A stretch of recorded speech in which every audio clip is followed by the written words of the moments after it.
Մեր կրոնը իմացեք, որ Քրիստոսի անձի մասին է, եւ ոչ ոք քրիստոնյա չէ, քանի դեռ Քրիստոսի անձը այն չի հաստատել։ Դրա համար է ասում, կանչվածները շատ են, այսինքն իրենց ներս գցողները շատ են, բայց ընտրյալները մատերի վրա կարող են քաշվել։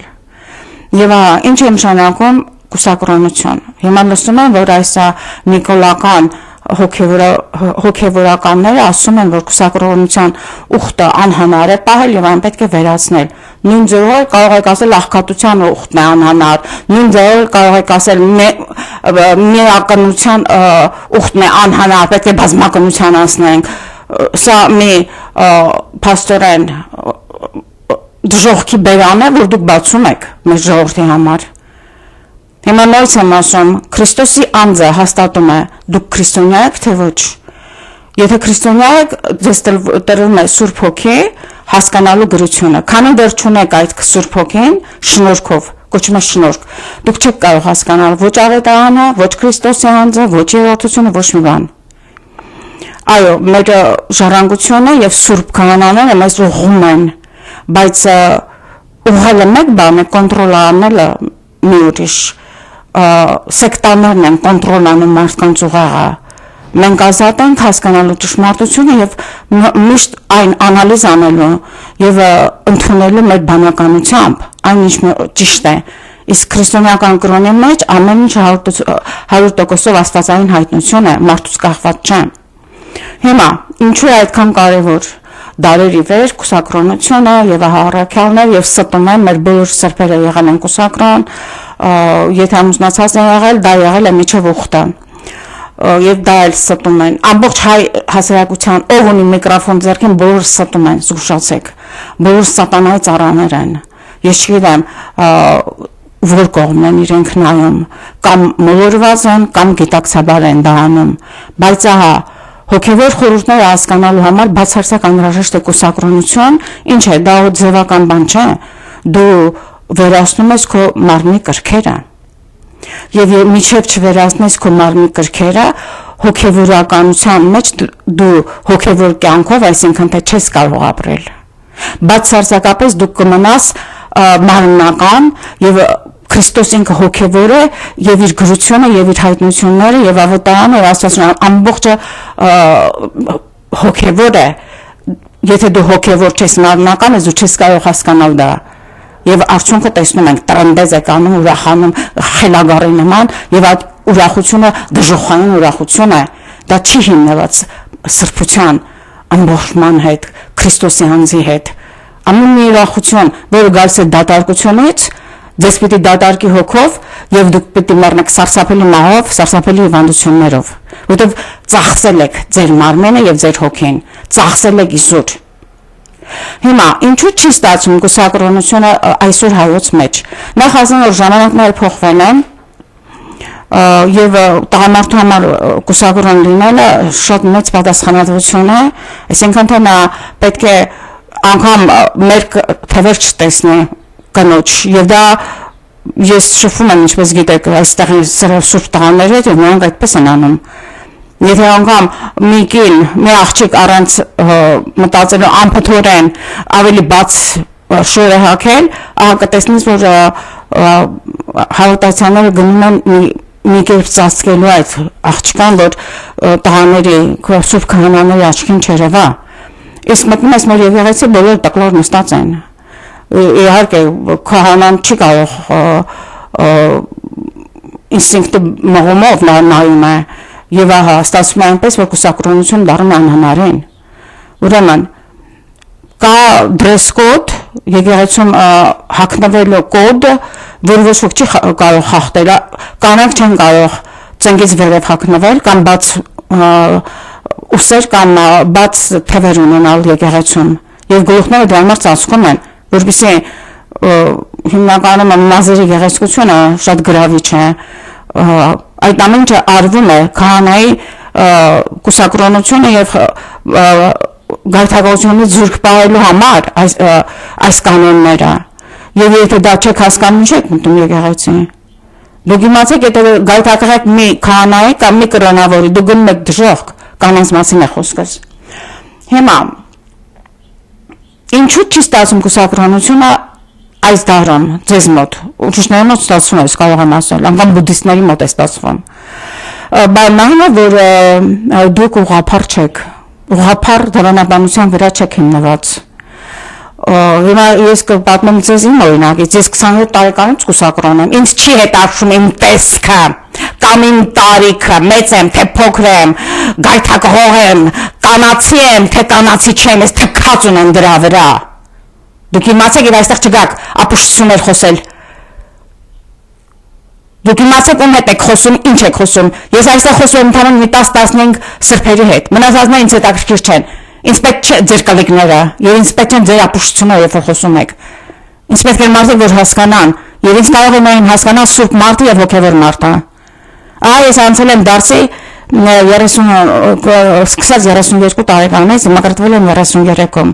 Եվ ձեզ ասեմ, այն տղամարդը, որ վերցնում է կնոջ կուսությունը, այդ տղամարդու մաքրությունից կախված է այդ կինը։ Նորից կրկնում եմ։ Ում տվեցիր կին քո կուսությունը, եթե այդ տղամարդը պիղծ է, դու պղծված ես։ Ես պղծվել եմ։ Դա կոչվում էր ամուսնություն, դա ամուսնություն չէր։ Դա սատանայական խրախճանք էր այս մարդու համար, որ անգամ զսրանք էր զգում կանոջից։ Եվ ահա նա դա արեց, որտեղ ինքը նշանավոր ջութակահար էր, անունը դուրս եկած եւ իրեն պետք էր մեկին, որին ցուցադրեր ամենտեղ ինձ տանում էր, ինչպես թե կոկլայպես ցուցադրում էր բոլորին եւ դա իր պատվի համար էր արվում։ Իրականում ինքը ատում էր ինձ։ Հիմա ես կարողացա հեռանալ այդ մարդուց եւ կարողացա հասկանալ ով եմ ես եւ ինչ է իմ մարմինը եւ ինչ է կինը, բայց ահա կուսակրոնության մեջ լինելով անգամ եւ ով է ասում որ տղամարդիկ ավելի մեծ ցանկություն ունեն քան բացված կինը։ Երկուսն էլ դիվահարված են, եթե իրենց ցանկություն ունեն, եթե չեն կարողանում տիրապետել իրենց ցանկությանը։ Եթե դու քո սեռական հարցերին եւ մարմնական կրքերին չես կարողանում տիրապետել բանականորեն, դու դիվահարված ես, իմացիր դա։ Եվ անգամ մկրտվելուց հետո այդ դևերը մնացին իմ մեջ։ Ես հիշում եմ, որ ամբողջ գիշերները կատարվում էր սեքսի ակտ։ Ովքեր էին դրանք? Դևերն էին։ Այն անցել որ անկողնուց ընկնում էի, կատարվում էր սեքսի ակտ, բայց ես չէի տեսնում այդ դևերին։ Եվ ինչ ունեի ես արդեն այստեղ ներկայացրել եմ անգամ իմ գրքերի մեջ եմ գրել, ինչպես Սուրբ Օգոստինոսն խոստովանության մեջ ասում ամեն ինչ։ Եվ ես չեմ խորշում դա ասելուց։ Ինչու՞, որովհետև եթե մի քանի մարդիկ ինձ լսում են եւ հասկանում են այս հոգեվորության այս խորությունը, նրանք արդեն փրկված են։ Եվ մեր պարտն է վկայել է։ Ես ունեի այս երկաթից մտրակը,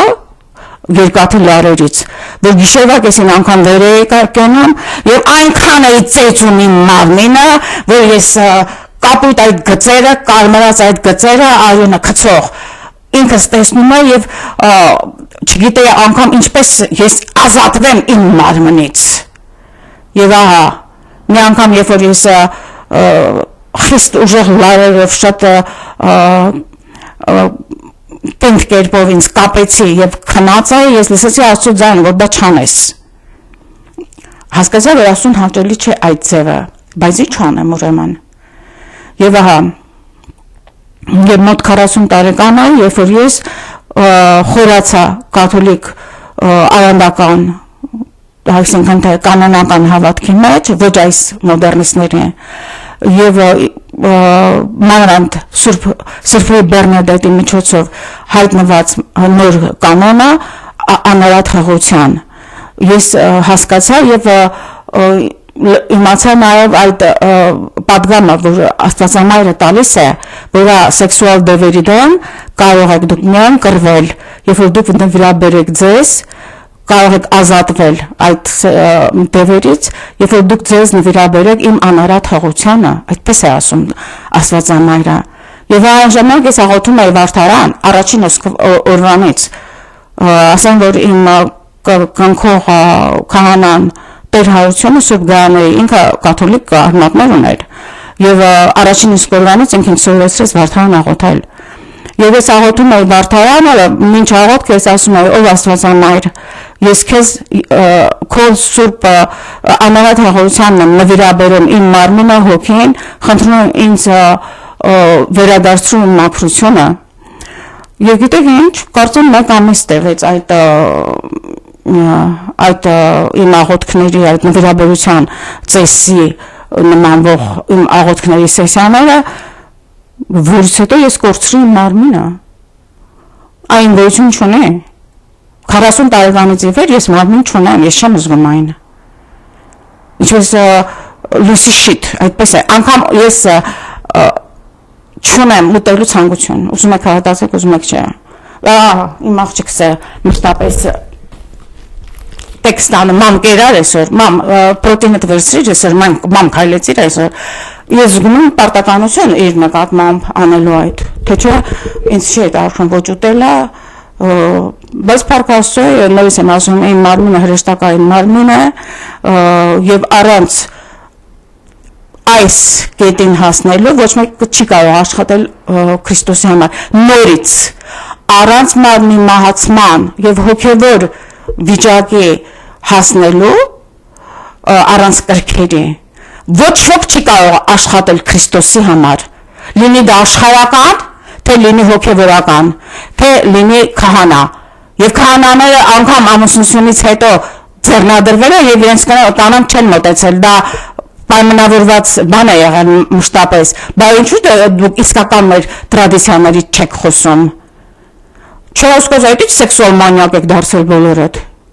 Սեքսը իրենից ոչինչ չի նշում, դա անասնական բան է եւ ինչ որ միտեղ դա պարտականություն է միայն անելու ժառանգություն բերելու համար, ուրիշ ոչ մի բան։ Նա ով որ սեքսից հաճույք է զգում եւ տրվում է այդ հաճույքին, նա դժոխք է գնում, որտեղ մարդը դրա համար չի ծնվել։ Եվ ածեր հասարակության մեջ միայն դա է։ Տակլորություն, լկտիություն, այլասերություն, մեկը մեկից գերազանցող, հիմա կտրի չգնում է ով է գալու, ես չերեմ ով է գալու, բայց ահա արդեն նշաններ երևում են, կուսակրոնություն անհնար է տանել, անհնար չի կարող դա լինել, ես այստեղ եմ, 27 տարեկանից ես կուսակրոն եմ, տղամարդ ես չեմ տեսել, ամուսնացան մի պահ, մեկ ամիս այդ ամերիկացի տղայի հետ, բայց մեր